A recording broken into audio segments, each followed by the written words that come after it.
While parents are advised not to stray too far from their regular morning routine with their child on the morning of the secondary entrance assessment examination, Counsellor at Wholeness and Wellness Counselling Services Trishsanna Poyah-Rasul says having discussions the night before on small changes may assist in ensuring that the student remains calm. So, talking through what they want for breakfast, talking through what they want to do before going to the exam, maybe giving them some ideas, but doing that ahead of the morning. So again, it's not that we're sticking to the routine, but we're not creating any surprises for them necessarily. I mean, a nice, pleasant surprise of a breakfast that they really like is probably fine.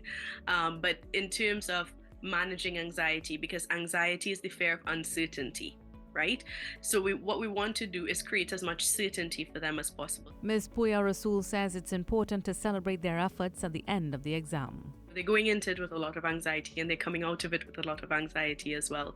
So celebrating the fact that they did it, they got through it, and they're out on the other side. That should be your first interaction. Congratulations for all your hard work, for going through this very difficult thing and coming out the other side. That should be the first thing you say to them. A bit of reassurance will also go a long way when they come to you with concerns. And then they might come to you with, yeah, but this answer, and I remember this after. And it's about helping them to understand that they might be disappointed with some things, in the exam, and disappointment is a normal part of life. Disappointment is a normal part of any endeavor we take on.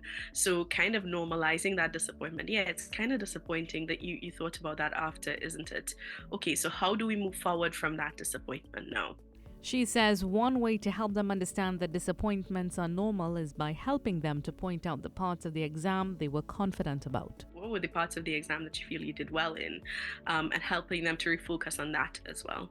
Ms. Poyah-Rasul is urging parents to be mindful of their own emotions. Feelings are connected to the way we think, which are connected to the way we behave, right? And feelings, physical feelings, emotional feelings are the first indicator that something is happening. So being able to tap into, I am feeling frustrated right now. I need to stop before I respond to my child. I am feeling anxious right now. I need to stop before I respond to my child.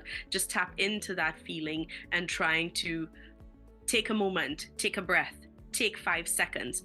And though it may feel like a selfish move to some, she says it's also important for parents to have a moment to themselves to assess how they're feeling to avoid inflicting their own feelings on their children. Write things out, talk to a friend, just so that you get those feelings out in a different way. Go punch a pillow if you're quite anxious or angry or frustrated at someone, or throw some ice against the wall. But make sure and deal with your own feelings before interacting with them. Next Wednesday, Ms. Poyah-Rasul shares what parents can do in the lead up to the day their children receive the results of the exam, as well as how to assist them with their transition from primary to secondary school. I'm Mahalia Joseph-Wharton, keeping tabs on your inner circle.